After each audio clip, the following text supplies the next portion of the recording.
I don't remember any of it. You don't remember? For you, the day bison graced your village was the most important day of your life. But for me, it was Tuesday.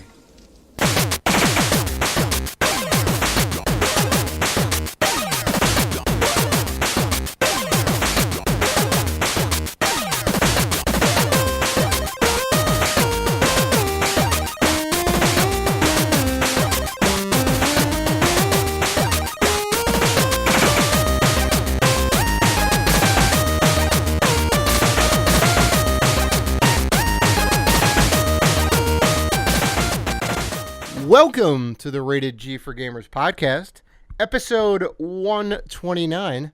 Just a reminder before we start that you can find us on Facebook, Twitter, Instagram, Google+, YouTube, and Vero at Rated G for Gamers. You can always email us at info@ratedgforgamers.com. And please rate and review us on iTunes. We appreciate all the love. I'm your host, Dave Rotino. This is my co-host, Dan, the podcaster formerly known as Classic Robinson. What's going on, man? I had to take a beat there for a second. We're pulling back the curtain, folks. Dan doesn't know what I'm talking about, but I was looking at at the little bit up here, right. You know, we kind of have some notes and we jot down some stuff for just kind of maybe like talking points or little like kind of quick takes or opening bits and whatnot, and we have our little social media plug that we just did right there that I always do and roll us in at the top of the show, right? And as I was kind of reading through the thing, and the new thing is, we want you guys to rate and review us on iTunes, because that's a thing, and that would be great for us, and we'd love to hear you guys' feedback and all that. And I was like, oh, it's not there. That's why I knew it was there. I knew it was there last week. See. It's a little behind the scenes thing. I got to go ahead and update the blank template. Make sure that's in there. You know what? I was wondering why you were struggling through that for a second. Well, listen. I'm a professional. Roll right through, and then go back and pull back the curtain. Roll with the punches. Roll with the punches. So anyway. All right. So let's take two. Uh-huh. What's going on, man? What's going on? That always starts us off on the show. It does. Well, beyond all that, and I think I've definitely said it before that people have criticized me on many occasions of just being a collector, being a quote unquote shelf whore, as the term goes, right? So I've been making a concerted effort to play the games that are on my shelf. Nice. Okay. So Dave, as we always try to start the show, but epically fail, but not today. Dave, what have you been playing? I think we did good. We're 2 minutes and 30 seconds in, and I think we teed ourselves up nicely. So, as aforementioned, I am playing some of the old video games that I have on my shelf. You're playing some of your backlog. Backlog. Yeah, Donkey Kong for the original Game Boy, a game that I beat back in the day and started playing again, and I'm almost finished with again. That game is fantastic. Donkey Kong 94, amazing game. Dragon Warrior 3 for the Game Boy Color, which is a remake of the Nintendo Classic, which is actually really good. Playing that on the Game Boy Color. Persona 5. I'm back in that game, right? I'm going to beat that game. Persona 5? You beat it? I'm going to beat it. How far are you into it? I mean, I haven't picked Persona 5 back up in a long time. I mean, I know I made it. I'm in like the middle of May in the game. I think I still have a ways to go. But you have a long way to go. I know, but I'm in it. I'm in it till I beat it. So RPGs is your thing, Dave. RPGs are your thing, Dave. That's right. And probably the most depressing of the bunch is, and you bought this game too, Brawl Out. I really liked it at the Penny Arcade Expo. You really liked it at the Penny Arcade Expo. No, we were all kind of hyped about it. No, I liked it at PAX. PAX East. Oh my God! Nobody called it the Penny Arcade Expo, but you, Dave. Well, everybody else knows what it is. Oh God! You know what? We're gonna do a survey when we. You know what? The next packs, we're gonna do a survey. We're gonna say, "Hey, you can do a survey. You can do a survey. What does this pack stand for?" And I guarantee you're gonna have to think about it or Google. You don't even know what the comic was. The Penny Arcade comic has been around for like years before the convention came out. I knew about the comic. I just didn't know there was any relation. Barely. So yeah. Anyway, Brawl Out, very disappointing. Which it pains me to say that because I like the gameplay, I like the characters, I like the moves, the stages are great. Did you play as Guacamelee? Of course I did. I played as Juan. You kidding me? I played as Juan and the Hyperlight Drifter specifically, because I thought that was an amazing tie-in. But it's like Smash. It even says in the back of the box like it's basically a Smash clone, but it's not. There's only like 8-9 characters in the game, right? And then you get like alternate costumes for those characters, which cool, but you have to grind out for that stuff too. Nothing is easy in that game to get, which also kind of sucks. But there's like no extra modes. It's just like 4-player head to head. That's it, so it's a little disappointing, $30 is definitely the price for that game. Maybe even $20 is the proper price for that game. So I don't know. It would be good if they brought out some, just some DLC with some other modes for that. I mean, I played it when I first got it and just got disinterested with it. Right? I mean, it is a game that you cannot play by yourself. Like it is more fun as a party game. Oh, it's 100% a party game. Yeah. Yeah. So if you're buying this, it is a Smash Brothers clone in a sense of the aesthetic in the game, like sort of semi the gameplay, but just I like to play. I just wanted to play as Juan. That was it. All right. Well, I like the Hyperlight Drifter too because he's got the big sword. So that's definitely kind of awesome. But yeah. So that's what I've been playing. What have you been playing? So that's what I want to know. It didn't take me 5 years. But I finally beat Batman Arkham Asylum. Hey, congrats! So it took me what a week or two? Okay, all right, good on you. Good on you. Finally beat that game. Still playing Captain Toad Treasure Tracker on 3DS. I will be honest. I think I'm gonna put it down for a minute. I came to a puzzle where I'm stuck. I don't know how to get out of this puzzle. And I'm like, I'm going crazy because I don't want to look it up. I don't want to look up a walkthrough or anything because I'm like, this is impossible. What am I missing? So that's, I got a little enraged. I had to put it down for a minute. And I've been playing Batman Arkham City for the Xbox One. Batman Arkham City. There you go. I started that game off maybe like 2 hours into it. That's also something I got to get back into. One of the things though, when you play as like when you buy the sort of the Arkham City, Arkham Asylum like the bundle, right? They have the Catwoman storyline too. Oh yeah, that's like the DLC. Yeah. You have the DLC. Well, was it Return to Arkham? That's the name of the bundle. You sort of when you're playing the story mode as Batman, they mix in the Catwoman storyline too, automatically. Oh, nice. It's automatically mixed in because I was like, why am I jumping between Batman and Catwoman? And then I realized, they've included it in the story mode. So it just kind of goes back and forth. It kind of just goes back and forth. Wow, that's like super neat. Huh.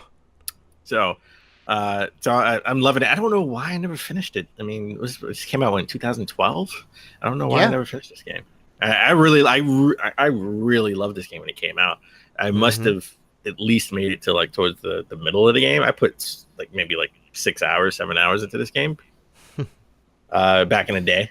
Right. And you're just like, you know what? I got to start over from scratch. Yeah, you know what? I forgot. I forgot where I was. So I'll redo my save. Well, I don't really have to redo my save because I got it for PS3. So I just started over again on Xbox One. I'm probably not going to do the same for after I beat this.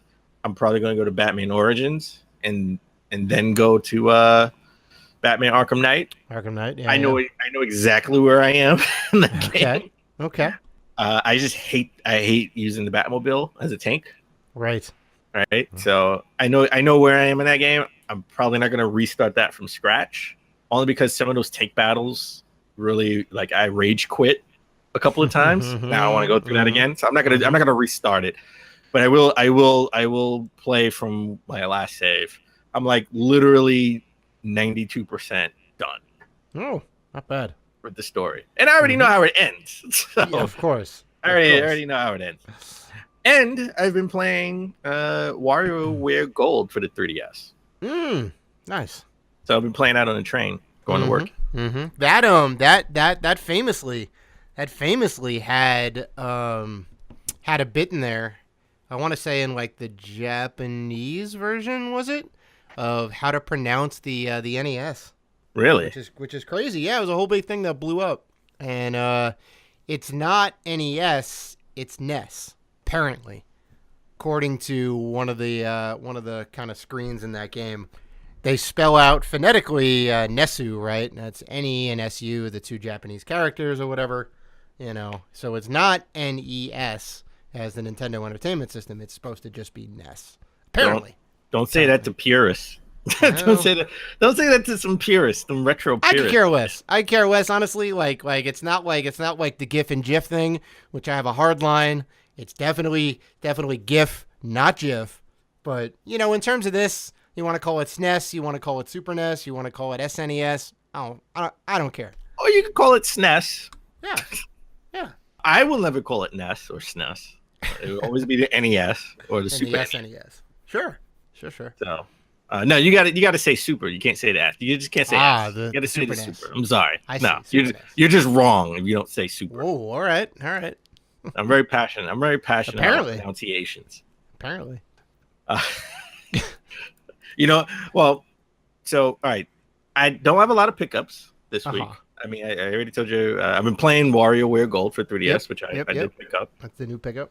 And I picked the game up. A game you thought I would never pick up. A game I will try. I will give it the old college try and play. And that is Octopath Traveler for the Switch. I commend you.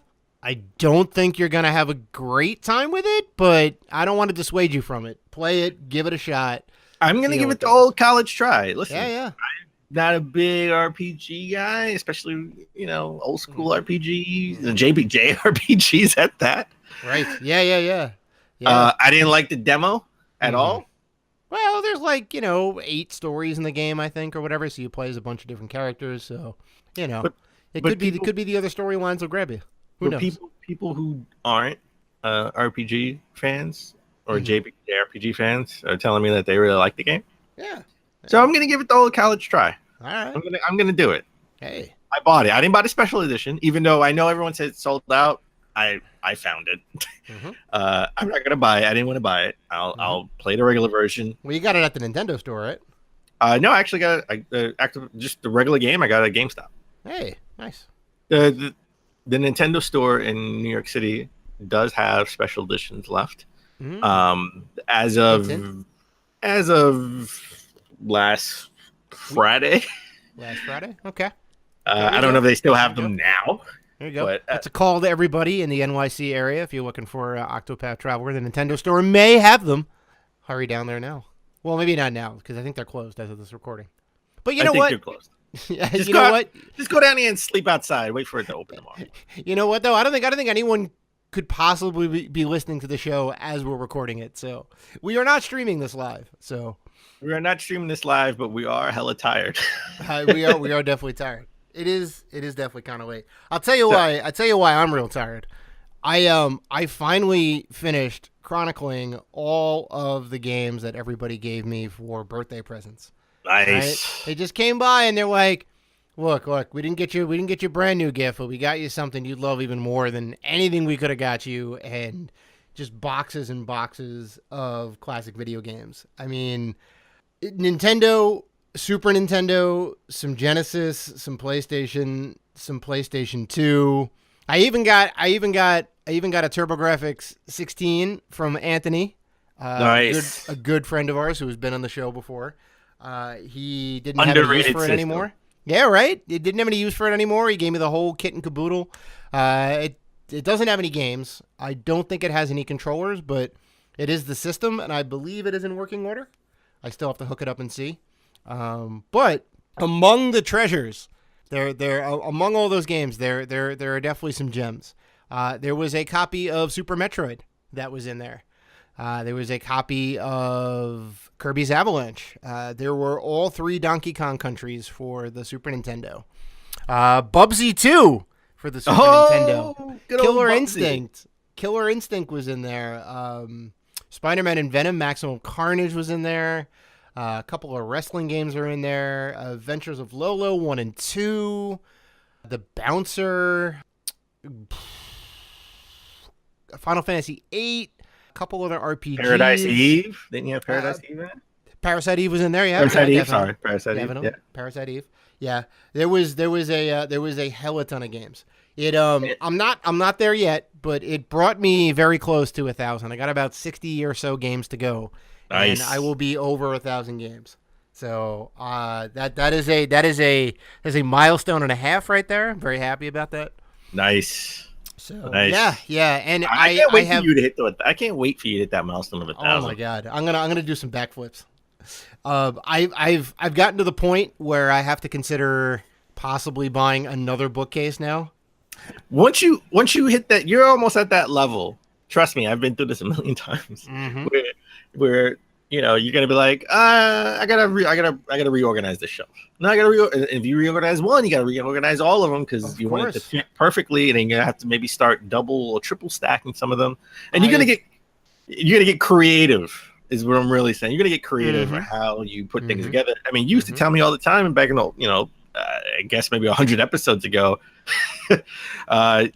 You have any more space for games? I'm like, I'm gonna get creative. It's just things that I didn't think I could do or could fit will fit. Just trust me, they will fit. Yeah, man. So, well, speaking of milestones, Sony is celebrating a huge milestone. They've hit over 500 million PlayStations. Oh my god! Sold out of all PlayStation 1, 2, 3, and 4. There were over 500 million PlayStations. Does that also count the PSP and the Vita? No, just regular the home console. Wow, that is a huge milestone for Sony. Sure.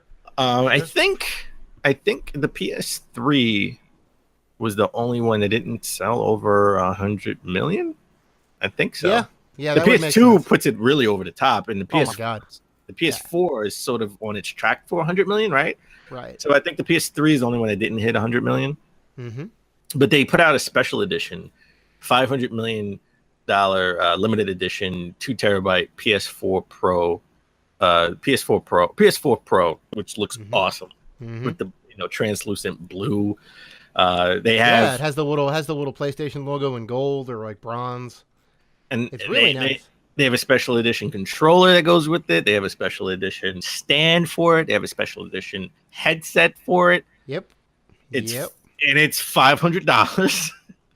It is super limited. And I think there's only 50,000 of them that's going to be put out there. And I gotta be honest. When I'm torn.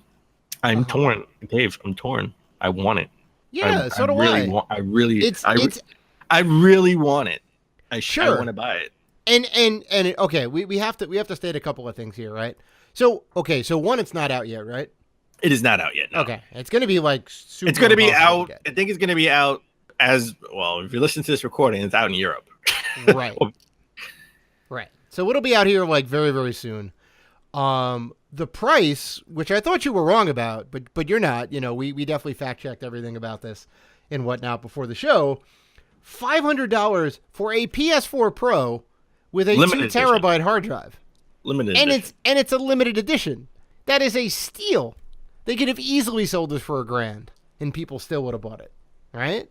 It's insane. This is, if you can't see me, but my hand is down because I wouldn't have bought it for $1,000. You wouldn't have bought that system for $1,000? Oh my god. It got to be made out of gold and have a hologram of Tupac coming out of it. I'm not paying $1,000. Are you kidding me? You press the button, you start singing California Love. Yeah. I'm not $1,000. Get out of here. I don't love it that much. 500 makes me wonder if I could buy it. 500 is like 100 more than what the PS4 Pro is going for. Yeah, that's nothing. That's crazy. Oh, you know what? It's nothing. You know what, Dave? You should buy it for me. It's nothing. No, I'm good. I gotta save up for my Germany trip, Matt. Can't be buying consoles willy nilly. Well, you know what? I ain't going to Germany, so I can buy. You may be going to Portland though. I may be going to Portland. I'm not going to buy anything while I'm in Portland if I buy this. But you know what? Talking about things that cost $1,000. Did you see that Resident Evil 2 remake Japanese premiere edition that includes a Bluetooth typewriter keyboard for $900? All right, I'm gonna say it right now. Spoilers. All right, this thing is trash. Trash. You know, an old school Bluetooth typewriter keyboard. Well, okay. One, it looks kind of cool, right? But these things never. I mean, you can get Bluetooth ones online for like $50, but they're cheap. They're not good. Like you can put a little iPad in the top of it and whatnot, but you know they're very like poorly made. They come out of China and whatnot.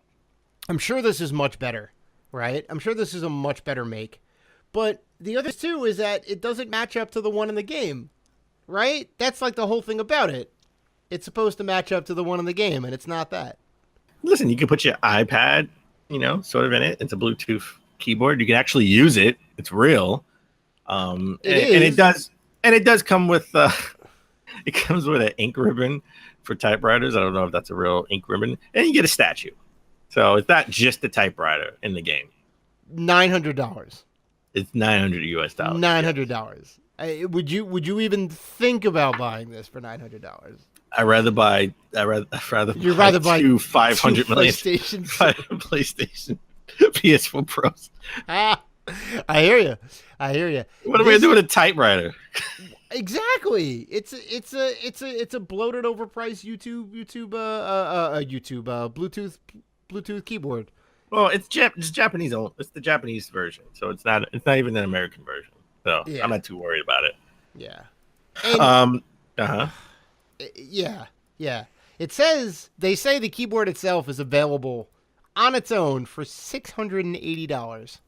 So if you want a statue in the game and an ink ribbon, cost you $300.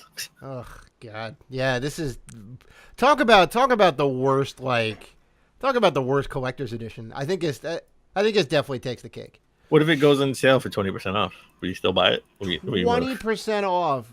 20% off. $900. Let me do a little quick math here. All right. Yeah. It equals up to no. I just want to go ahead. We'll go ahead and do this right here.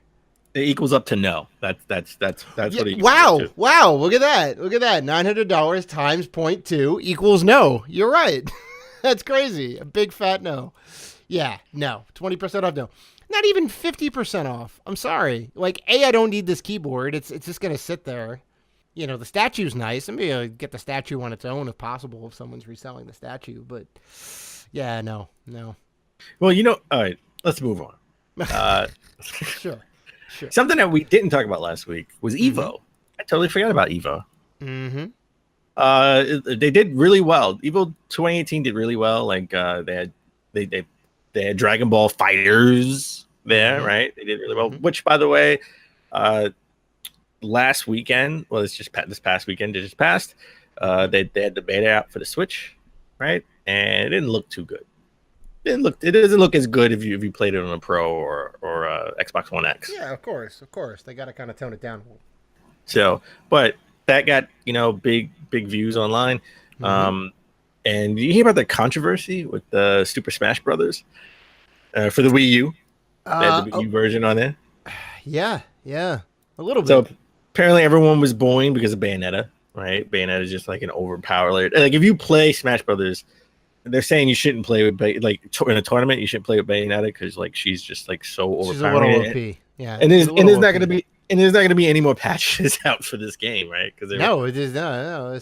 This game is done. I mean, like in 4 months, we're gonna have the new Smash 5 or whatever it is.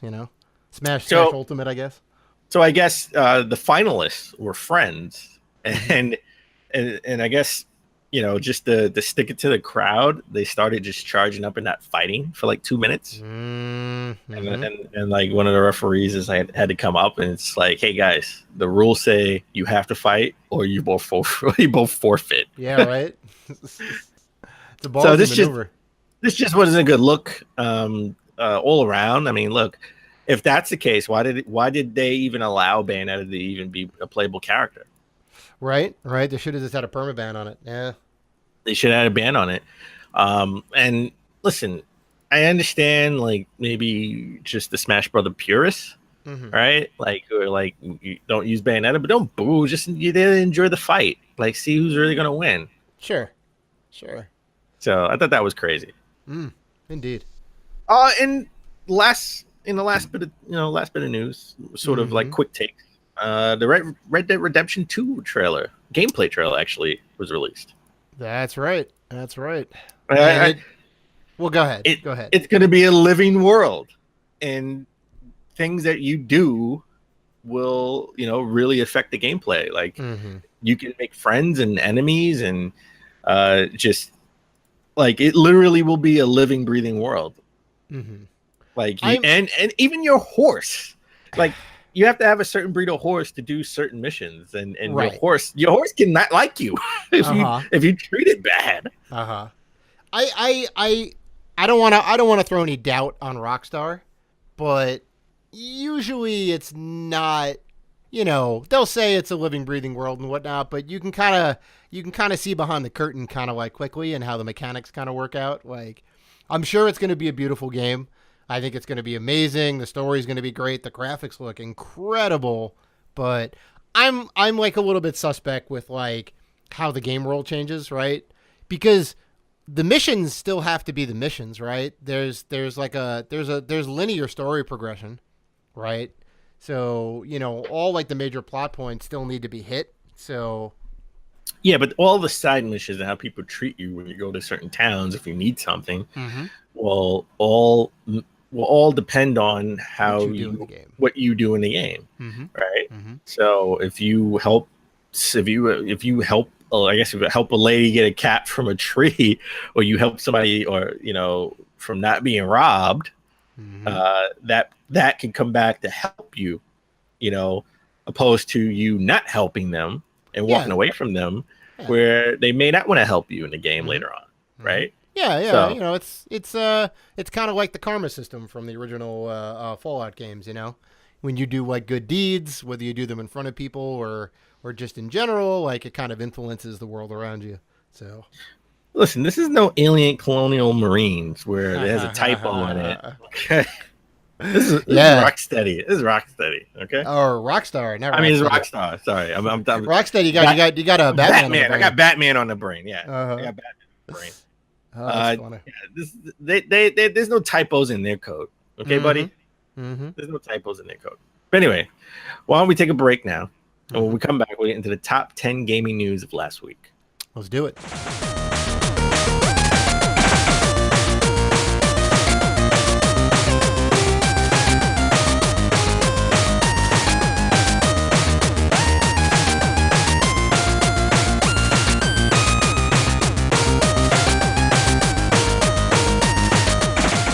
And we're back. All right, let's get into the top 10 gaming news of last week. We have to start. Like we remiss if we didn't start with that Nintendo Direct. You mean the Smash Brothers Direct? The Nintendo Smash Brothers Direct. This is the only game Nintendo has out for this season. I'm sorry, I'm banging the table. And you know what? That's the only game they need. That's the only game they need. I know. They're putting all their eggs in this one basket, and I think it's going to pay off huge. So, insane. I just got one question for you. Is Luigi dead? Is he dead? I don't know. They started this game off beautiful. They started this Direct off beautifully. The Direct, yeah. With like Luigi going around Castlevania Castle, right, and being scared, right? With the vacuum cleaner. Yeah. It had little Luigi's Mansion vibes, sure. And then he gets slashed by the Grim Reaper, right? And his soul taken out. Yeah. Yeah, it's a little dark. A little dark. Well, I think Nintendo of UK Twitter account has confirmed that Luigi is not dead. No, I mean, how could he be dead? But he He's by not all dead. means got slashed in half. They even had like the plasma blood and everything. Like that was crazy. Right. But the big thing of this direct is Castlevania, Smash Brothers. Like it's set, it's ready. Like the big thing. You got Simon, you got Richter, Yeah. Belmont as playable characters. I think you either predicted this or this was high on your wish list of like, we got to get some Castlevania characters in there, right? We already have Solid Snake. I think this could have been one of my predictions. I'm pretty sure it was either these guys are going to be in Smash or these guys need to be in Smash. And I was right there with you, but I'm like, I don't know. No, you know what it was? You know what it was when before we actually got to see Smash Brothers Ultimate. I said, you said they need to have Solid Snake in it, right? Right. I was like, no, they bring some new characters. Bring Castlevania. Well, there we go. Simon. Best of both worlds. Simon. We got both. And we got both. Yeah. And it looks like Alucard is going to be an assist trophy in this. Which is awesome. I wish he was a playable character, but I'll take him as a trophy. Yeah, he's a trophy. So that was brilliant. And we'll get to the music later, but they had the Castlevania music. Oh my god, they more than just like Vampire Killer. They had like Bloody Tears and oh my god, yeah. We'll get into all that. We'll get into music. We'll get into all that.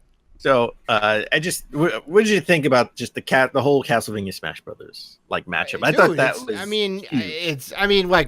Look. If you're gonna go and pull from different franchises and whatnot, like, yeah, Castlevania's high on the list. So it's a win all around. They have the Castlevania stage. They have Dracula as a boss, right? There's that whole like crazy boss battle. I think. I don't know if he's a boss. Is he a boss? I'm pretty sure it's like a mini boss battle or something. Yeah, with, maybe like Dracula. Yeah. They're still being sort of like they're not really telling us what would make him appear, right? Because I don't think he's a boss. Yeah, there's like I think there's something that special that happens. Maybe like it's not necessarily set in stone on that actual level, right? Right. Yeah. So it's kind of like a secret thing and whatnot. It may just happen randomly, maybe like a 10%, 5% chance for it to happen. But yeah, there's a whole big thing with like Dracula in there, which is great. And then it's also, they clean it up a little bit. They clean sort of like the character select stage up a little bit because they have all the main characters, and then they sort of have each echo character up on the right hand side of each character. Yeah, there's actually two ways. There's a menu option where you can either have them double up on each other or have them be their own like little character, right? But why would you double? I would double up them. I would have them double up like each echo character on that. No, I know, side. But I mean, they just it's nice they have it as an option. I think. And we have new echo characters. We have Dark Samus, right? That's going to be a playable. That's actually pretty awesome. Like, I always like sort of playing I like playing Link, but I like playing like sort of like the evil Link. Right. So I would play as Dark Samus. Instead of badass costume. Dark Samus from Metroid 2, I think. Yes. Yeah, or Metroid Prime 2, I should say. We knew what you were talking. We knew what you meant. I know. I'm just clarify. King K. Rool seems to be a playable character as well. He is a new playable character. He was the highest requested character on the polls. So, talk about listening to the fans, like 100% all around. So he was sort of the drop the mic moment. They had him at the end of the whole direct, right? So that was pretty cool. They had a whole bunch of assist characters. I'm not gonna go through everybody, but they had Knuckles as an assist character. They had Zero, right, from Mega Man as an assist trophy. Moon from Zelda. Right. The giant moon of Termina from Jesus, not the Ocarina of Time, but the other one. Oh, the other one, like that. Yeah, the other one on N64. Majora's Mask. Majora's Mask. Thank you, yes. Majora's Mask. Jesus, help me out here. Shovel Knight and Bomberman as all assist trophies. I really kind of wish Shovel Knight was a playable character. I know, but he's gonna be in another fighting game. Yeah, he is. He's gonna be in another fighting game. So, but it was cool to actually see Shovel Knight in there. If I had to do a vote right now, I would say I want Shovel Knight as a playable character. But yeah, right. I mean, they ended up making an amiibo out of him and whatnot. He was the first non-Nintendo amiibo to come out. Right. But let's talk about the stages. They got 103 stages. All stages are available from the beginning. Right. There was no unlocking. There was no whatever. Stages are just there. So it's 103. So I think like each stage has like 3 different variants. Maybe is that what it is? I think they do. And so you have over 300 stages you can sort of pick from. Right. So there's 103 unique stages, 3 different variants of each. That's mind blowing. And one of the new stages will be, and I think I called this the new Donk City Hall stage. Yeah. I mean, you gotta bring in the latest something from the latest iteration in the franchise, right? They have Link with the blue tunic. They now have New Donk City, which is great. They're gonna have music from all those new games too, which is great. So it just. And final, this is for the first time in the Smash game, the stage selection comes before the character selection. Depending on which stage you pick, right, it just makes sense that you would want to pick a character that sort of would fit that stage.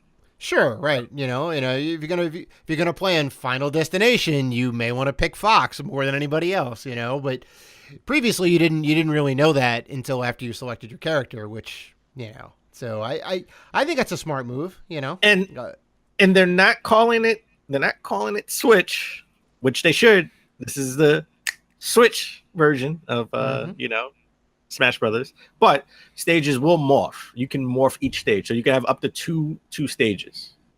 Only 2 stages that will morph. So you can start off with Final Destination and you can end with New Donk City Hall stage. Right, it's just kind of like halfway through or whatever, it'll just kind of like switch over, and they showed that in the video too. It looked really cool. What they should have did was, guess what? If you're on the Final Destination stage, you can to the New Donk City stage. I would have loved it. It would have been cheesy. It would have been cheesy, but I would have loved it. No. I'm 100% with it. I'm 100% with it. I appreciate everything about that. So all the N64 stages, they sort of keep that old school look and feel to them. Yeah, it's very much straight out of N64, just with slightly higher res textures. But I think, other than the Castlevania, all the assist trophies are cool and all the stages is cool. The main thing of the Direct was the Castlevania team up, right? Castlevania coming on Smash Brothers, and the music. There was a huge emphasis on the music. Over 800 music tracks, all sorted by game series. Yeah, so that's insane. You want Castlevania tracks? 8 to 10 Castlevania tracks. Mega Man, 8 to 10 Mega Man tracks. It's insane.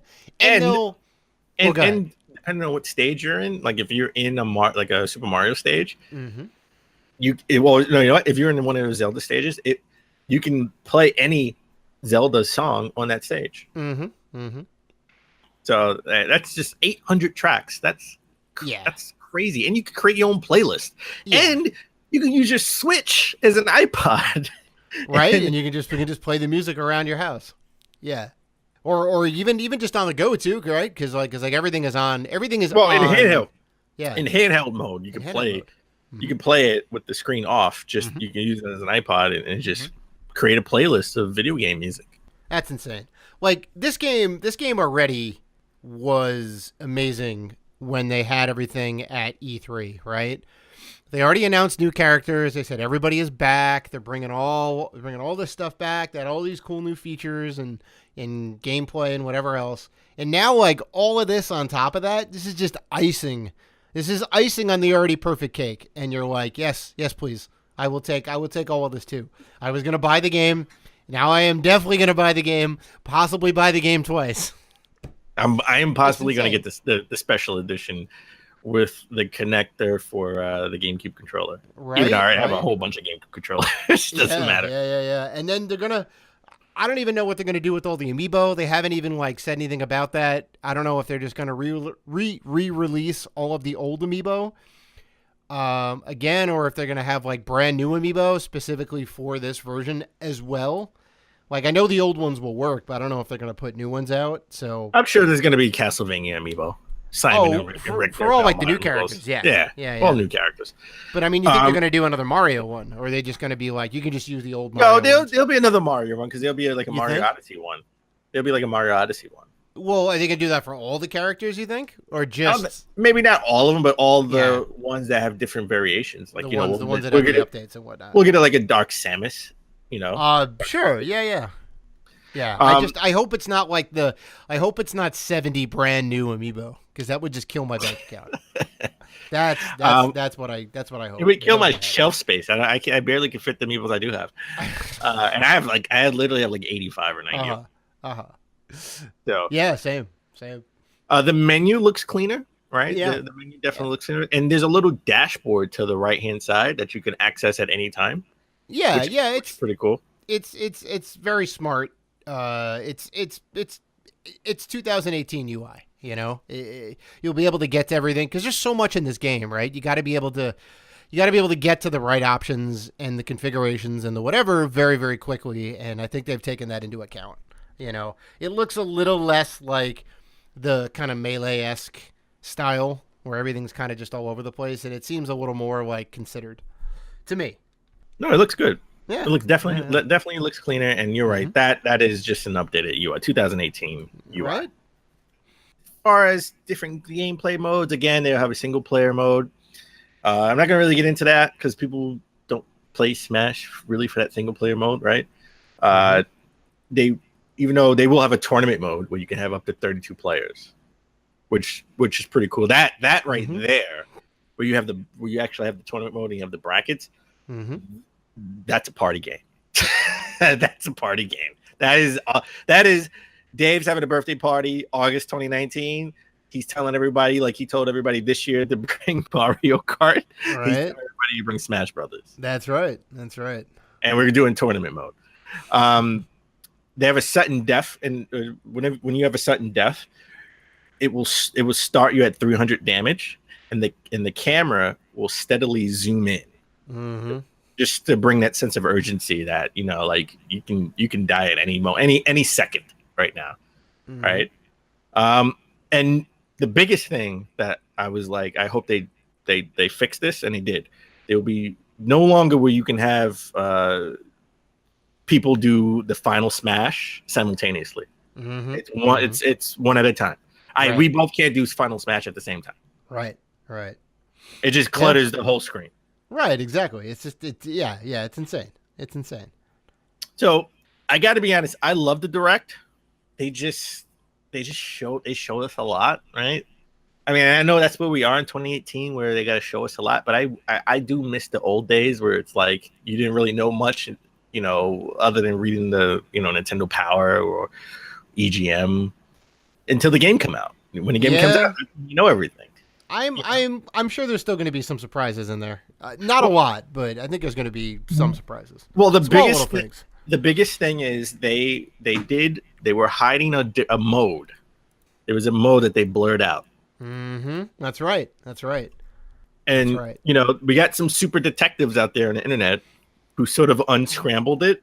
And the biggest guess is it says spirit mode. Now, this could be what does that mean? It could be one of two things. It could mean one, Nintendo knew people would unscramble it and they just want to screw with us and put spirit. Right. Which would be great, right? That would be awesome if they just put spirit. Imagine if that mode is something totally left field other than spirit, right? That would be awesome. Or, I mean, maybe that the beginning of the direct was an Easter egg, right? With Luigi sort of dying, quote unquote dying, and he's a spirit. Oh, I don't know. I think you're reading too much into it. Maybe I'm reading too much into it. That could be something, oh, right? A spirit mode where it's like Mortal Kombat, right? Where it's fatality. Now this is spirit mode where you have, you know, it's sort of like a fatality. It's spirit where you could take somebody's soul. That would be awesome. That would be awesome. Yeah. I'm gonna play the wait and see. You know, like you said before. You know, I want to be surprised. I want to figure out what it is when I get the game. You know, and unlock the thing, and then go, oh, hey, this is awesome. You know, it could be nothing. It could be the best mode in the damn game. No, you know what? It's not nothing because they called it out on a direct. They said, yeah, we can't show you that right now. Well, like, why not? There you go. That's the thing. That's the secret they're holding back. You know, you can take somebody's spirit. You should. Yeah. Oh like, my god. You could take somebody's spirit. I mean, maybe, but probably not. That's the mode. I'm telling you. Anyway, so one thing they did not mention was anything about Nintendo Switch Online on the service. We're getting close. They said September, right? So they did, yeah. By all accounts, they're, you know, I think this was on Twitter. I got this from Twitter that they said that they're going to be launching the second half of September, which means it's pretty much between September 17th and September 30th. Do you think they're going to have like a Nintendo Online Direct, or maybe just like a mini Direct where they talk about other games that are coming out, like smaller games, like indie games, and then hey, guess what? Nintendo Online service. Well, the Directs are usually 4 times a year, right? They do them. Well, yeah, but they have mini Directs. They have mini Directs, right? Like they had a Smash Brothers Direct. This doesn't count. Yeah. I don't really know what they are gonna blow us away with, which is why I don't think there's gonna be a Direct. The online service is looking kind of weak. Like the best thing about it is the save data in the cloud. But it's all the stuff that we get from Xbox Live and PlayStation Plus, right? I mean, you get access to online play, you get save datas on the cloud. Well, we technically can play online now with any game as long as it has online support. I can go on and play Rocket League. I can go on and play Splatoon. Well, it's free right now. Right, it's all going to be behind. PlayStation 3 was free. That was a selling point for PlayStation Plus on the PS3 was you got to pay for Xbox Live to pay. Yeah, exactly. Yeah, it costs you like $0. Yeah, it's $0 now, and then they put it behind the paywall. Right. But then they realized they just couldn't sustain it. Well, when the PS3 started getting Steam, right? Then they said, no, it's going to be behind the paywall. Well, that too, yeah. So I mean, that's you're right. It's the same thing that's going to happen here. So, you know, all the stuff that you used to, you're going to have to start paying for, and it's super cheap. It's only $20 a year if you want to pay up for 12 months, which is good. You know, it's $4 a month, $8 for 3 months, and $20 a month. Yeah, you get $20 a year. You get save data in the cloud, which is probably the biggest thing for me, and there is, I think, 20 NES games to start, which will be online to play for free with your service.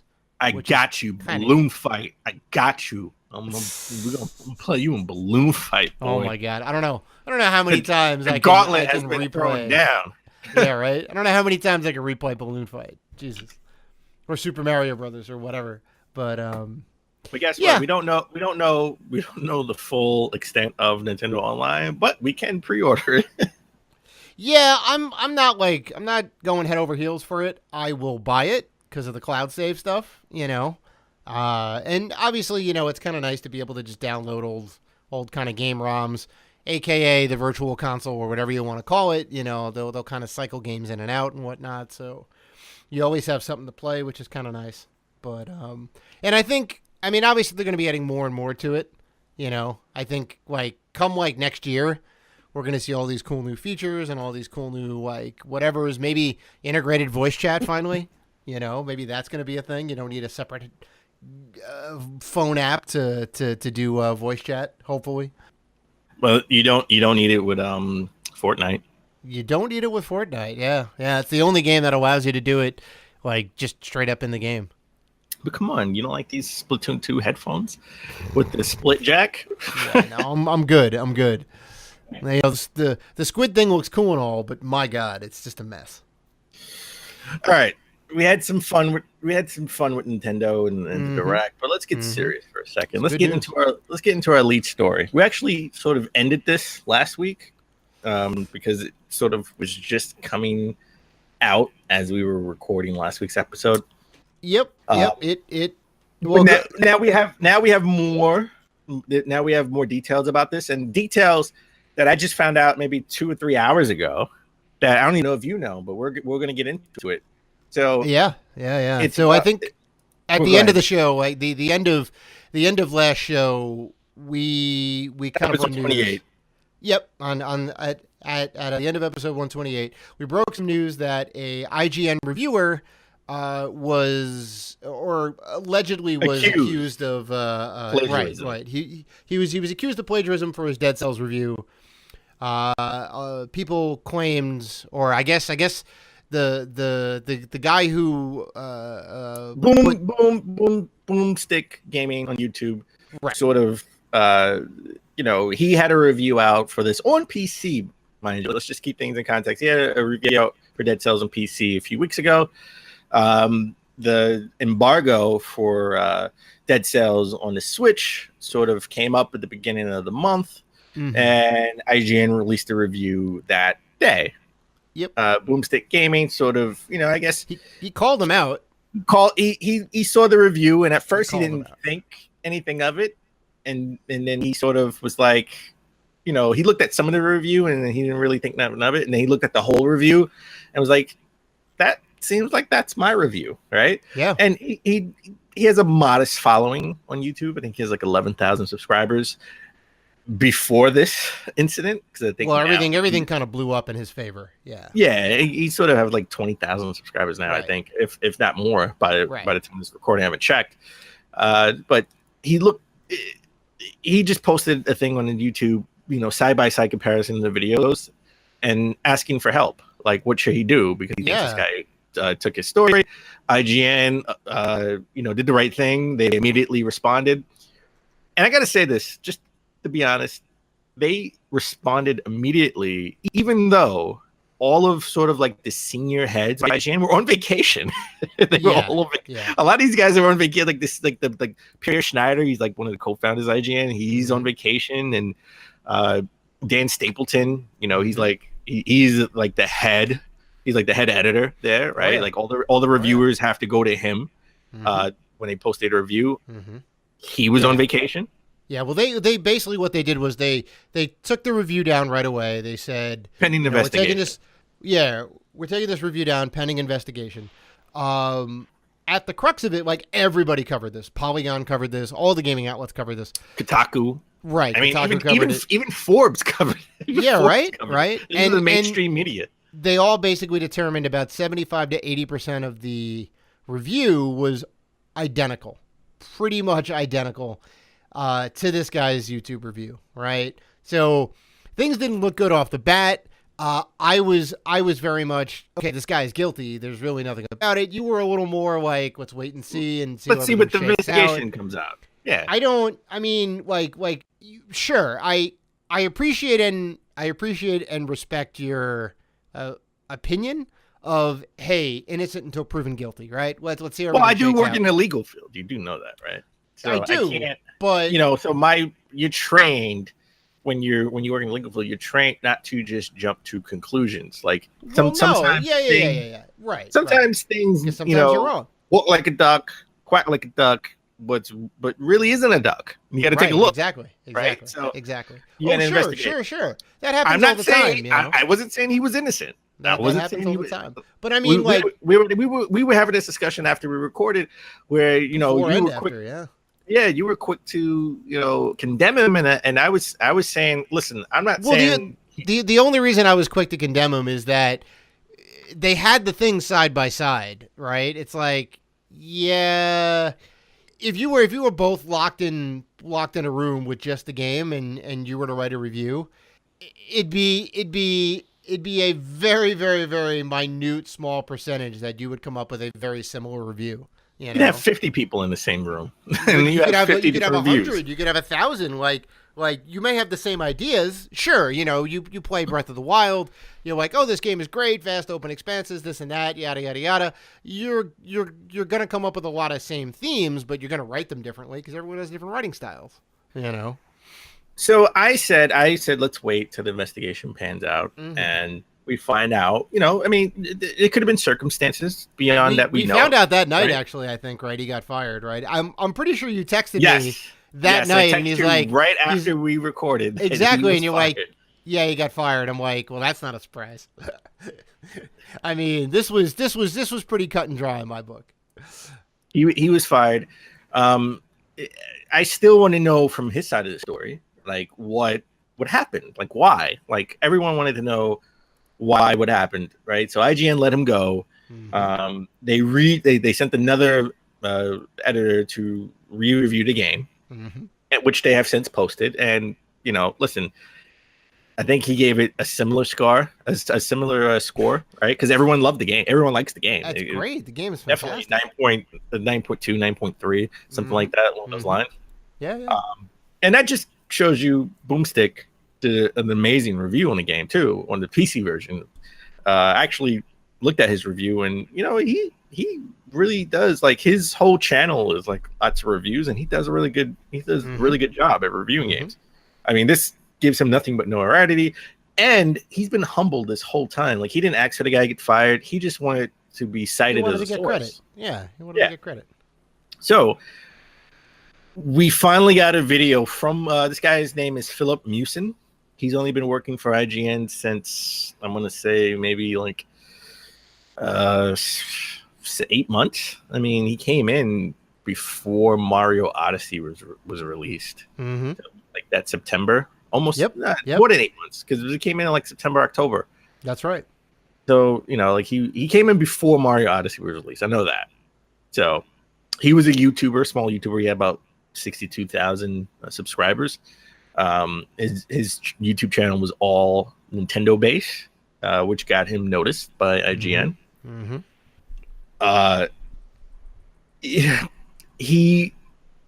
So he seems like a nice guy, lots of charisma.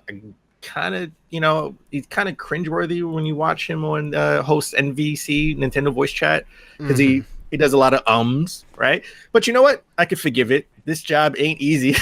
I can no, just from experience, this job is not easy. I mean, we can tell you doing it for 3 years plus. We've certainly got a rhythm down. We're certainly pretty good, but we're by no means experts. So I wanted to give him a shot, and he grew on me as the host of Nintendo Voice Chat, and he did a pretty good job by all accounts. But he does on his YouTube channel post an apology video, which I gotta say, I saw it first while I was at work, and I was sort of half listening to it, right? And I was like, okay, I forgive the guy, right? And then when I knew this was going to be sort of like the lead story, I sat down again, listened to it, tried to take notes. And I know I talked to you before I did that, and I was like, this guy, listen, we gotta give him a break. Things happen. He lost his job. After listening to his half-hearted apology video, this guy's a douchebag. Like, well, look, man, look. Just because he lost his job because he laziness. No, he effed up. I know. Right? So I mean, I don't feel sorry for him because he effed up. He effed up in a big way, and he knew what he did. He could have came back and said, "Listen, owned it. I'm sorry. I did it. I watched the video before I did my own critique of the game, and it sort of was just in the back of my head. It was in my mind. Sure, And, there would have been some people that have been still really upset with him, and obviously he was going to lose he had to lose his job because plagiarism is like a serious offense, like in journalism. Yeah, so it's bad news, and not to mention, like, you're basically like taking this YouTuber's livelihood, right? This guy who's only got a couple thousand followers, and now he's got a bunch of followers because of this, which is great. I love that. Which is the only good thing that came out of this whole situation. Right. I love that guy got that. But this like small time YouTuber is basically being like having his livelihood sapped out of him just so one lazy IGN reviewer can like make his review deadline and not get fired, and then thusly get fired because you basically ripped off the whole entire review. So. Well, he wouldn't. First of all, he wouldn't have got fired if he didn't make the deadline. He could have asked for help, right? And people would have helped him. That seems to be the overlining theme on all of different IGN editors' Twitter feeds, right? Like, ask for help, like we're a team, we're a family. But I'm more pissed at his half-hearted apology video, which has been taken down, by the way. Yeah. So you hit me up and you like, look, here's the video. And when I went around to watch it, which was like maybe a day later, it was like, nope, video has been taken down. So I was like, wow, what happened? Well, what happened was, I gotta say, he's a douchebag. Like, he apologized to IGN. He did not apologize to Boomstick. He said he took responsibility for the situation, but he didn't take responsibility for plagiarizing. He didn't say sorry to Boomstick. That's the person you need to apologize to. That's the person you apologize is second, to. Right? They're a large organization. You already did the damage. You already got fired. Apologize to the guy who you really hurt. And then go back to your company and say, hey, look. He just says, I wish you the best. I wish you the best in all your new success and everything. No, say you're sorry. Like, you screwed up, right? Yeah. And then he takes a shot at Kotaku and then I'm getting into that in a second. And Jason Schreier, he takes a shot at them. But say you're sorry, just own up to it. He's acting like the victim. Like he's like, he's the victim of a lynch mob online. And you know what? I don't really believe in lynch mobs. Like we shouldn't have lynch mobs, and we shouldn't really try to kick people while they're down. But you know what? After that half-assed apology video, I'm with them. Like, you suck, man. You're a douchebag. And I told you, man. You're always like, nah, give him the benefit of the doubt. Well, you should always give people the benefit of the doubt until people like this show you that they don't deserve it. I mean, but I mean, like, look, even if he did have an honest apology and whatever else, it still takes time. It's not just one video that's like going to repair your reputation. It takes months, sometimes years to get people back in your good graces. I know, but first you need to try to get back in your good graces with our authenticity. You say, well, I know. That's the first step of many. I know. And then if he's on the straight and narrow and he's like, look, I effed up for months and months and months, and tries to put out good new original content, I'll be like, all right, cool. I'll give that guy a break. He realizes what he did. But then he monetized the video. Well, on top of that, yeah. That's just like, it's basically a dirt sundae, and you threw more dirt on top of the dirt sundae. There's just nothing good about that, right? And he got hell for it, and then he had to take the video down. And then he took the video down. He could have demonetized that video, right? Because you can do that on YouTube. You can take advertising off of it. Maybe even put out another video and say, hey, look, I messed up again. Apologize profusely to Boomstick. Apologize for your actions on the first apology video, and then maybe start on your road to redemption. But yeah, no, he definitely didn't play any of this right. It's just bad news all around. So, and it looks like IGN they haven't said it. They haven't gone out and said it, but they, just going off their tweets, it sort of seems like they're going to give all the ad revenue that they got from that video to Boomstick. That's fantastic. That's a classy move on IGN's part. I didn't think they had to do that. I didn't think they would even do that. And they've said Boom, classy move. they've said his YouTube channel over and over again, right? So they've given him super, so much free promotion. Yeah. But something else came up that I found out a couple of hours ago before we even started recording. So I don't even know if you know this. I don't think I do. This is probably new news. This is probably news to me.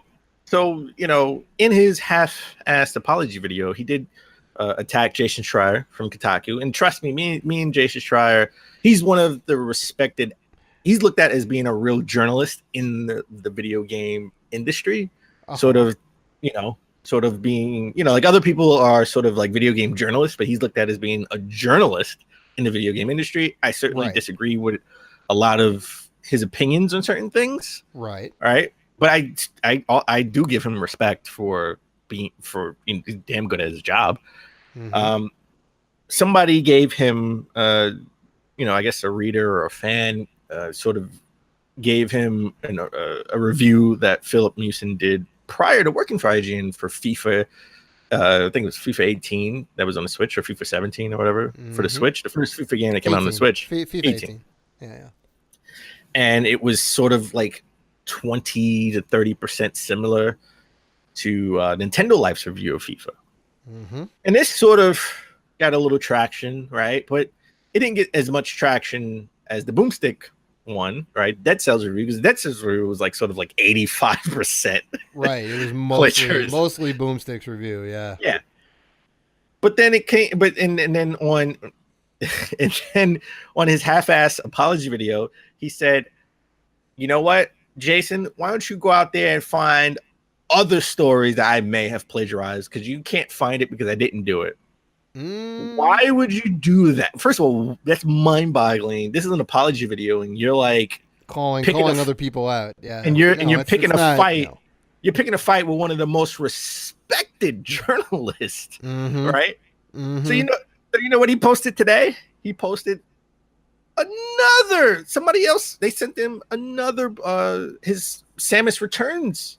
His Samus Returns review is sort of like 50 to 60% somebody else's review. So now we have 3 accusations. Three.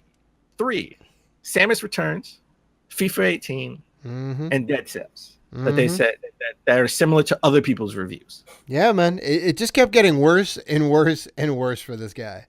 So he's done. I mean, I don't think any respectable outlet is gonna hire him anymore. Listen, Dreamcast guy who actually knows him, and he thought they were friends. He just put out an emotional video saying like this. He thinks he's like manipulative, and he looked at all of his, their DMs, from the past, and he's like, did he just use me sort of to get ahead, right? And he can't trust what he was saying, and they talked extensively about Samus Returns. So he's like, did he take some of my ideas to do his review? Right? Like he's just like second guessing everything. He had an emotional video. Right. Put that in. So, I mean, you got 3 accusations of plagiarism, my friend, and you don't even have a real apology. And the only thing... Wait, real quick. Let me just finish. Yeah. Go ahead. The one thing at his half-ass apology video that he said that I agree with was the lynch mob should not come after his son. He has a young son. I don't know if he's married. I know he has a girlfriend. His family, like, leave them alone. Oh yeah. They didn't do anything wrong. They just happen to be related to this guy. That's not fair. That's not fair. Yeah. I am 100%. I don't care if it's Anita Sarkeesian. I don't care if it's anyone related to Gamergate. I don't care if it's this guy. You can't do that. It's a bridge too far, Take the guy and take what the guy did and put him on the cross for that. Don't bring anything else into it. Don't bring his family into it. Don't bring other stuff into it. They didn't do anything, right? I'll just end with this. This guy's done. Yeah. I don't see how he comes back from this. No, I mean, he had a chance. I'm saying he had a chance to come back. Well, not anymore. when he put out that video where he could have been super apologetic and say, I'm gonna prove myself. Exactly. But he did not pose himself in that way in the other video. He did the completely wrong thing. He did the worst thing possible. Well, he said also in his video, he said, and I know I said, lastly he's done, but let me just real quick, I totally forgot. He also, he's like, hey, my review process is similar to other people's reviews, review process. No, nobody. It is a cardinal sin. Any person who reviews games or reviews anything for that matter, it is a cardinal sin to look at anybody else's review. A review is supposed to be your opinion. Your review, right? It's your feelings. Your ideas and your thoughts on the game, right? Whether you like it or don't like it. So, yeah. Like if you have a hard time expressing your feelings in print, then you shouldn't be a writer, right? Like, yeah, maybe you're not fit for this job. So I just feel like this is like a black eye for YouTubers because they got the reason why they went after him because he was good on camera, he had good charisma, and he supposedly wrote all the scripts on his YouTube channel. So he's a good writer, right? So next time IGN is looking to hire someone, which I'm sure they will be, not right now, but I'm sure they will be looking for a new Nintendo editor soon. They're probably not gonna. They're probably gonna think twice about going for another YouTuber because they already got burnt with this guy. Because they're just gonna be more careful overall, But this is gonna stain them for a long time. Like they would be IGN. Well, yeah. I mean, it's it's definitely a bad look on their part. Sure. So, but I think this guy's done. Oh yeah. Of course. All right, that pissed me off, and I rarely get pissed off. Dude, I told you he was gonna. I told you he was in the wrong. You're like, let's see. I never said he was in the right. I just said let's wait and see, and then I can form an opinion. Yeah, and very quickly, right after we recorded. Yep, he got fired. You know what? Let's talk about something that's going to make me smile. Let's talk about Legend of Zelda: Breath of the Wild. Oh, let's do it. Or as Dave sometimes calls it, Breath of the Wild. That was you, and that only happened once. I think that was you. I'm pretty sure that was you. I'm pretty confident that was you. Oh, how quickly you forget young Dan Robinson, right? I think that was I'm you. supposed to be the one who's super old. You are, and you forgot that was you. You forgot Disagree. So, Nintendo has officially posted Legend Breath of the Wild in the timeline of the most convoluted timeline of all video games, the Legend of Zelda timeline. It breaks into like 3 different things. Yeah, it's crazy. Well, I mean, it originally came out of some guy online put this thing together and crafted this whole timeline for Zelda, and then Nintendo picked it up, put it in the Hyrule Historia, and now has been kind of rolling with that. And I guess now, like, they've added Breath of the Wild into the timeline and whatnot. And if I recall correctly, it's the last Legend of Zelda, right? Yes. Okay. So it is the last. Yeah. So the Skyward Sword is the first. Skyward Sword is definitely the first one, right? That was kind of the birth of everything, and in kind of the clouds and all that. It was the original OG one. This is now the latest, or the last one in the series so far. The Miniature Cap was 2. Minish Cap, yeah. Minish Cap, sorry. Minish Cap. I gotta finish that game. I really like that game. Great game. Yeah. So that was 2. And the Legend is, I think was it the Legend of Zelda 1? I don't speak Japanese. I can't read Japanese, but no, this is on a Japanese Nintendo website under history. Yeah. I think if I remember correctly, the way it goes, I think it goes into Ocarina, or like Majora's Mask, then Ocarina. The Legend of Zelda 1 and 2 are like after that. Well, no, I'm looking at the actual timeline on the website.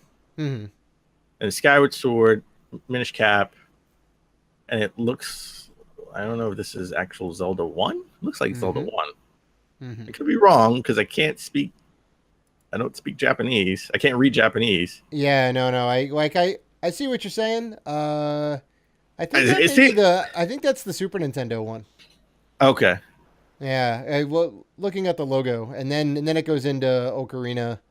Yeah. No. This is right. And then they have like the split in the timeline, right? There's the timeline where Link loses against Ganon, and then the timeline where he wins against Ganon. Yeah. And I think when he loses against Ganon, that's where the original Zelda and then Zelda 2 come into play. And then the two ones that Capcom made, the Oracle of Ages and Seasons. And then there's a couple other ones. I think Triforce Heroes may be in the mix here. Yeah. Well, I'm just glad that. Oh, well, good. I'm just glad they made it simple and made it Breath of the Wild the last one. Well, it's easy. Yeah. We definitely know Skyward Sword in the beginning, Breath of the Wild is at the end. That makes sense. And I think they all kind of culminate back together. Like the timelines where Link wins and loses come back together, It's really weird. It's really weird. So, remember when the Switch first came out and we saw that list of all the games that are going to come out for the Switch? Mm-hmm. And we were all hyped for those games. One of the game that I actually was waiting for to come to the Switch that I didn't buy on the PS4 or Xbox One was Steep. Mm-hmm. I was waiting for that game to come to the Switch. Listen, I wasn't super hyped for that game. I know they made a big deal about Steep. Yeah. It has a VR support on PlayStation. It does, which it looks like now I'm going to buy for PlayStation. Yeah, man. I do want to play the game. I was really waiting for this game. I was waiting for the Switch version to come out. So it's out for the Switch, and then I forgot about it because they want radio silent. And now this game has been officially canceled. Mm-hmm. Mm-hmm. I don't know. Is this the first official Switch game to be canceled? As far as I can recall, yes, but that's probably not true. I'm sure there's a ton of games that have been canceled. But Switch game that was announced, this is like one of the first Switch games announced, right? Yeah, and it's been canceled. Yeah. I'm not really heartbroken. I would rather play, especially if you have the VR headset. Like, that's the way to do it, right? Like you're in it. You're riding down the mountain and the snow's running through your hair and whatnot, and you're kind of ducking down and like weaving through trees and whatnot. Like, that's the way to play in my book. I wouldn't know. I don't have any hair anymore. In the game, virtually, you have virtual hair. Will I feel it? Will I feel like the hair? Do they have like a motion thing for your head to put in your head to make you feel like you have hair? If you put a fan in front of your self while you're playing the game, yeah. Yeah, because I don't have hair, so I don't know how it feels to have go through my hair. I'm sorry. I just want to put it in perspective for you. Are you jealous? Because you could have hair. You know what? The Rock, since The Rock is famous, I'm not jealous. And I can't. It won't grow. I'm sorry. I'm naturally bald. Poor Dan Robinson. You know what? It's okay though. You know what? The Rock is the reason why I'm bald. Okay? I see.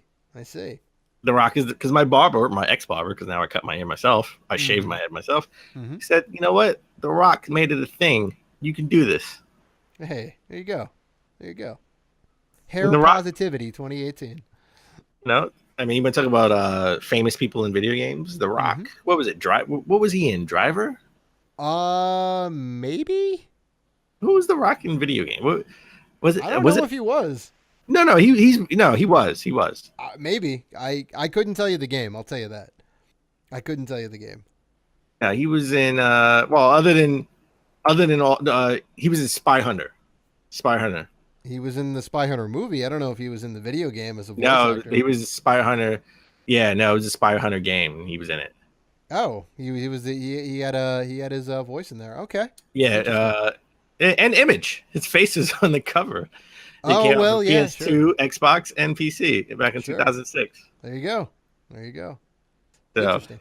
Well, and Scorpion King games, obviously. Did they actually have his voice in there though? I think so. I never played him. Just because he's in the movie doesn't mean he's in the video game. 9 times out of 10, his image is on the cover. Well, that doesn't mean anything.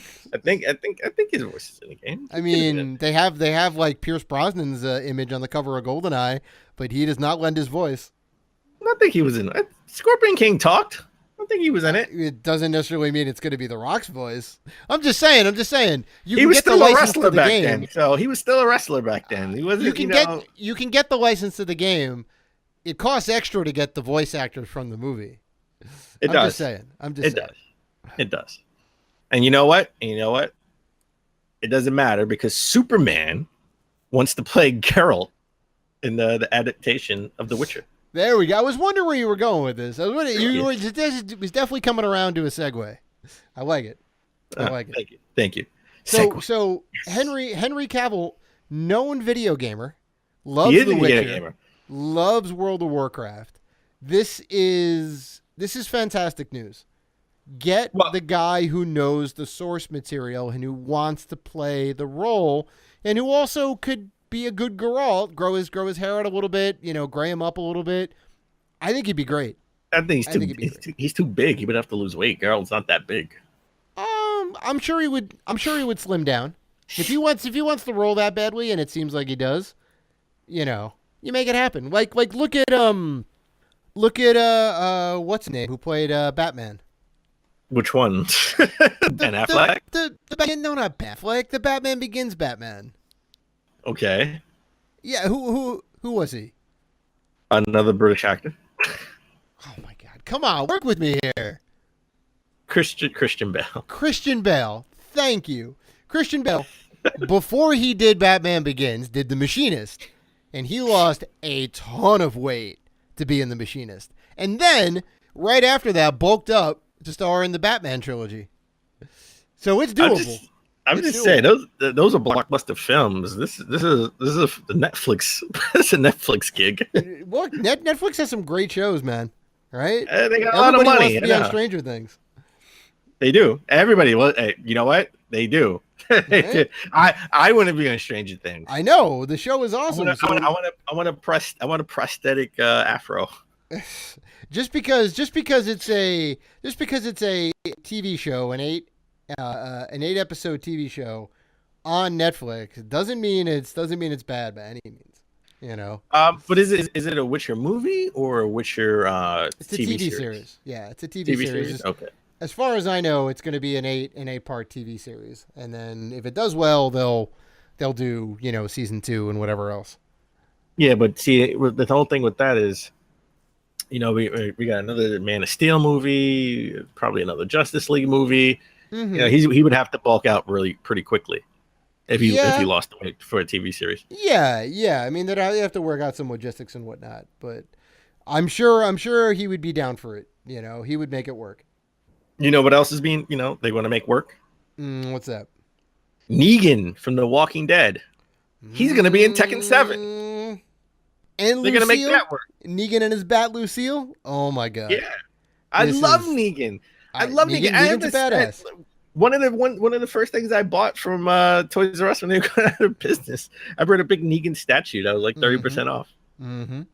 I love Negan. Yeah, so this is the second round, I guess, what they're calling season 2 of the Tekken DLC, right? Which is going to star Anna Williams, Lei Wulong, the Japanese police officer. Anna Williams is the bodyguard of Kazuya, son of Heihachi, and son to Jin Kazama.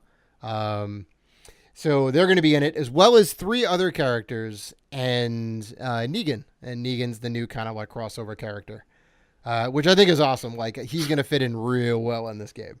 So they didn't have actually gameplay. They just sort of had a silhouette with Negan and just announced Negan from The Walking Dead's going to be in it. Mm-hmm. I mean, we've had other like sort of famous movie or TV characters in fighting games. I mean, we had Freddy Krueger, right? That's right, Freddy Krueger, Jason, the Predator. Those were all in Mortal Kombat. Yeah, the most recent iteration. Which I think. I mean, we got to be like. I think we're in line for a new Mortal Kombat game, right? I mean, Mortal Kombat X, I think it was pretty good. 2015 is when it came out. Yeah. I think we're in line for another Mortal Kombat game, along the vein of Mortal Kombat X. I sadly have not gotten the DLC for Tekken, the first round of DLC. I remember seeing it at the New York Comic-Con when they had like Geese Howard. And they had Noctis from Final Fantasy and a couple other characters. And I was like, oh, I need to get this. And then it totally fell by the wayside. I don't know why I didn't pick the DLC up. So I am definitely going to go back and pick up season 1 DLC. I will definitely be getting the season 2 DLC when it drops. We'll see about that. Persona 5 is going to rule your life. I can play 2 games at once. Persona 5 and Brawl Out is going to rule your life. Brawl Out is definitely not going to rule my life. Brawl Out is a sometimes game. I will play it here and there. I got to be honest. Brawl Out is yeah, maybe exactly. Not game. Yeah. Not even a sometimes game. Yeah. You know what? The next time I play Brawl Out, right before Smash Brothers Ultimate comes out. There you go. I'm going to play that game just to be like, all right, get into the Smash Brothers groove, and then when Smash Brothers comes out, that's gonna be like, oh yeah, that's what this game should be. Yep. Please put Juan from Guacamelee in here, make him a playable character. Right? Oh, then everything would be perfect. All right, you know what was perfect? Doom 2016. Yes, indeed. That you game beat that game. That game was a masterpiece. I got halfway through it. I even have it on the Switch. I support Bethesda on the Switch because I want to support third parties to the Switch. And we got Doom Eternal that was announced at E3. Yeah. So that's pretty much Doom 2. Yeah. I guess they're skipping the number and just put Eternal. Yeah, I mean it follows in the quote unquote plot of Doom where the demons come to Earth and you have to fight, on planet Earth and whatnot. So that's essentially the plot. You don't really need to know more than that, but looks like you have like a grappling hook, right? Yeah, awesome. Yeah. You definitely do get some new weapons. You do have like a hand spike that comes off of your armor and whatnot, right? As like kind of like a melee move. And I think one of the like coolest things, which you were super hyped about, and I'm pretty hyped about too, is you can play this multiplayer online, right? Where you can jump into other people's games, right? So you can jump in their games and you can basically like be the demons in that game and terrorize someone else's game world. You can also open your game up to other player attacks where they come invade your quote unquote single player game, right? And they start like coming after you. And you can opt out of all of that. You can just play straight up single player without any invasions and whatnot. But I thought that was like super cool among like everything else, among all the new weapons and whatnot. It just looks badass. And by all accounts, it looks like this the Switch version will be released at the same time. So it looks like Panic Button, who actually ported Wolfenstein 2 to the Switch, right? They're working side by side with Bethesda as they are creating Doom Eternal. They're working side by side, and it looks like it will be released the same day. We're not going to have to wait like Wolfenstein 2, right? Yeah, right. See, like that's fantastic. That's Bethesda acknowledging the Switch as a viable platform. They say, you know what, we're not going to do this like 6 months down the line business and like wait and see and whatever. No, it's going to be out the same day. It's going to be a little bit different because it's not as powerful, but we're going to make it happen. I love that. You already know what system I'm buying it on. I know. Well, I'm obviously going to get the PC version. You're going to get the Switch version. Well, you know what? I got to be honest. Every console this generation has its sort of niche, right? Because like if you want to play it at its best, highest quality, you buy it on an Xbox One X. That's right, One X, baby. If you want to play it at a really high quality, and maybe have the option of VR support. Right. You got PlayStation. You get to play it on PlayStation. Oh, if you want to play it on the go, you play it on the Switch. Put it on the Switch. You can play it on the go. Right, and if you want, look great, but you can play it, you can play it in console on your big 60-inch TV. Like me, you can take it on the train.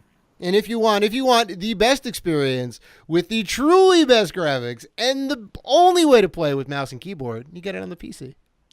Well, if you want to play, multiplayer, right? Like you're going to be superior multiplayer, you can play it on a PC. Yeah, that would trump everything. Yeah. So I mean, there's so many different ways to play. So many different like price points to get in, which is great. And each one has their own benefit, It's okay. Crazy. So we were singing the praises of Bethesda supporting the Switch and Doom, but no company's perfect, and neither is Bethesda. So it looks. You really wanted to talk about. I'm gonna have to give you an on that segue. Come on, that was good. I thought that was pretty good. You've already tarnished the story, but go ahead. I thought it was pretty good. I thought you. It was all right. In my mind, and the low end on the Dave scale, and the low end. I thought you would have liked it. It's all right. You know what? You have a very tough job. You know what my saving grace is? It's no Philip Mucin segue. Okay. No, definitely not. All right. So look. So Pete Hines, who actually met him at the Bethesda showcase. When I was playing Wolfenstein 2 at PAX East. I mean, I wasn't formally introduced. I just bumped into him in the hallway. We said hi, and that was it. But it seems like a nice guy. It looks like Bethesda is trying to block a resale of a sealed copy of The Evil Within 2 on, was it eBay? No, Amazon, I think. Oh, it's Amazon. It's on Amazon because he's a third-party seller, right? Well, okay. Let's. You really want to talk about this? Let's go ahead and let's go ahead and get all the facts out there before we give our opinion on what's going on. So there's this guy Ryan Hupp, right, who is selling a sealed copy of The Evil Within 2 on the Amazon Marketplace, right? And the Amazon Marketplace is essentially third-party sellers. They can have their own store of any size. Like me and you could put up a store if we wanted to, and rated G for gamers or whatever, and when you go online to buy like whatever, it'll say like, this is not sold from Amazon, or this is sold from a third-party reseller or like a third-party outlet or whatever. Like it will definitely let you know that it's not coming directly from Amazon's warehouse, right? Which means the product is shipped by that person. If you have any issues or whatever, you contact that company and they basically handle it. Amazon can kind of be a conduit. You can say like, hey, I have a problem with one of my orders, and basically they can send an email to the company, but ultimately the company is going to be able to handle any problems you have or any questions you have or whatever, right? So what this guy is doing, he's taking a sealed copy of The Evil Within 2, could be anything. He could sell speakers, he could sell copper wire, he could sell books, he could sell whatever. They can be used, they can be brand new. He is selling a sealed copy brand new of The Evil Within 2, which is well within his rights, as long as he is selling the material as advertised, right? If you're selling a sealed copy of The Evil Within 2 and you buy it and you open it up and there's a copy of like, Wipeout inside or Sesame Street's Count With Me Numbers or whatever, right? You're selling a false bill of goods, right? You're saying it's one thing and it turns out to be something else, right? And this is what Pete Hines is kind of purporting, like who knows what's inside this thing, right? It could be anything, right? And it's like that's silly, because if you go on eBay right now, there's millions of people selling sealed items, They're selling irons, they're selling DVDs. Some people are selling sealed video games, right? Like, why are you calling out this one particular guy who is reselling merchandise, which is well within his right? He's not doing anything wrong. That's essentially what's going. That's essentially what's going on here. I mean, listen, I can understand from like, like he doesn't want any. If you buy a system and it's a brick in it, right? Like if you buy an iPhone online sealed, brand new, and you're not buying it from the company, and it's a brick in that system, who do you go to? You're not gonna go to Apple. They're gonna be like, listen, man, that's that. Where did you buy it from? Which store did you buy it from? Where's your receipt? Oh, well, it's not under warranty. Sorry, that's just kind of buyer beware, Like if you're that worried, then buy it directly from the company, buy it from Apple. Don't buy it from, the authorized reseller. I think my biggest issue is that they went after him and not everyone else, because if you check Amazon or eBay, there are other sealed copies of Evil Within 2 being sold. Sure, there's millions of copies of sealed items that aren't, that aren't sold from like an actual like store, brick and mortar store, or directly from Amazon or Best Buy or wherever, It's very interesting. I don't know why they're coming down so hard on this like one guy. I don't know why they're trying to make an example of him. But if you want to buy it brand new on Amazon, from Amazon, it's about $24. So sealed copy. Right. All right. So let's end with an interesting note. Okay. Halo. Okay. So we know that Steven Spielberg was in the works of making like a Halo TV series, right? That's going to be airing on Showtime. Mm-hmm. The Halo TV series will have the Master Chief as the lead character, but they will be telling a new story. They won't be telling this the same Halo stories that we already know. Mm-hmm. So in they will be telling a new story, but respect to the canon. Sure, pretty sure. much. And So but it's slated for a 2020 release. Right. So it's not going to step on the lore. It's not going to step on Halsey and the Spartans and all the adventures that have gone on so far. So it'll be a new adventure with the Chief, which I think is exactly what everybody wants. I personally, this is what I want. I want Master Chief in a new adventure. I want the retelling of Halo 1 again or any of that. We've done all that. We've had games and remakes and whatever and graphic novels and they covered all that. Like put them on a new adventure.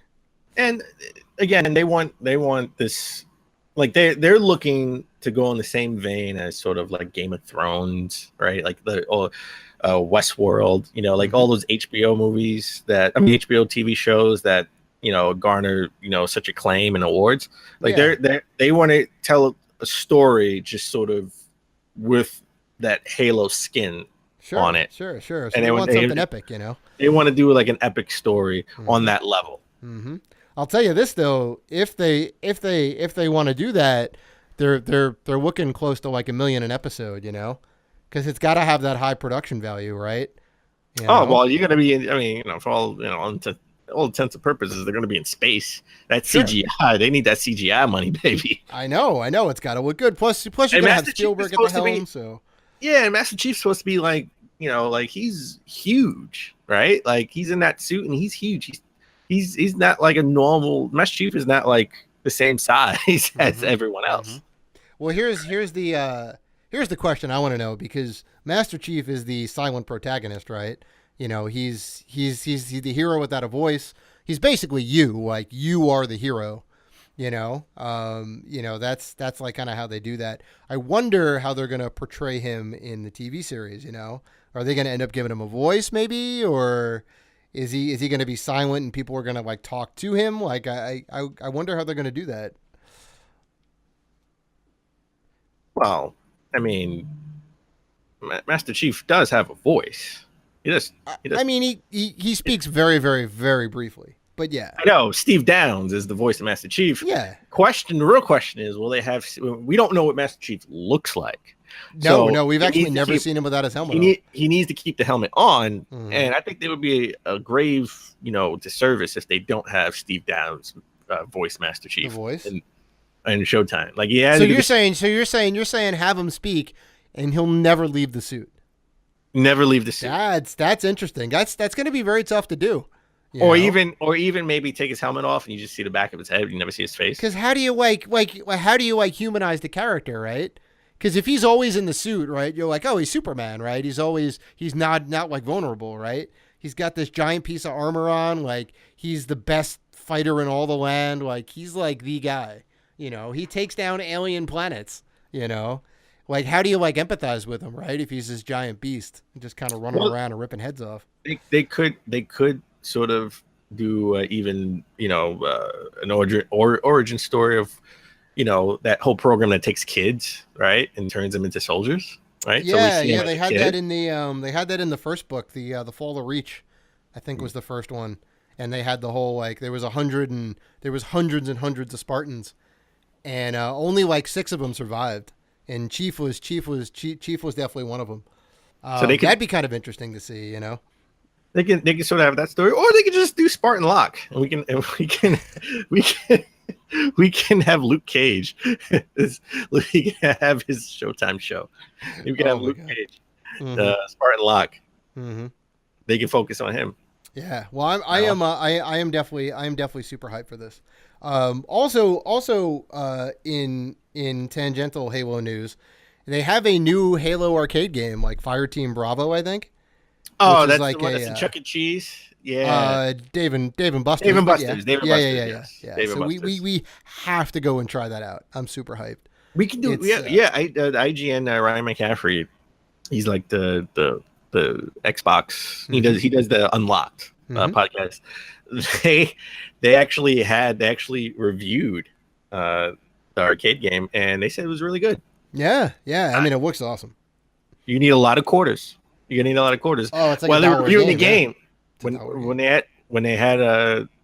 they actually did the review, they had the MasterCard, not actual credit card, but they had the card from the supervisor or the manager of Dave and Buster's, so they could just keep swiping his card so they could play for free, obviously, because they were reviewing the game. Yeah. But they only review the arcade game because it's it's the only way to play. Yeah. The only way to play. We won't have that, so we it's fine. It's fine. We'll spend like $5-10 on it. It'll be fine. We'll expense it out. But yeah, you know what? We should go to Dave and Buster's. I am 100% down for that. Rated G live from Dave and Buster's. We'll do a live. We'll do a live feed on IG. There we go. Well, I think that about does it for episode 129. We want to thank you guys for sticking with us and listening to the show and doing all the good stuff that you guys do and commenting and liking and just kind of showing the love. We greatly appreciate. And if you do want to get in touch with us and comment and like and show love, you can do so on Facebook, Twitter, Instagram, Google+, YouTube, and Vero at Rated G for Gamers. You can email us at info@ratedgforgamers.com. And please rate and review us on iTunes. So please like, listen, subscribe, and as always, keep gaming.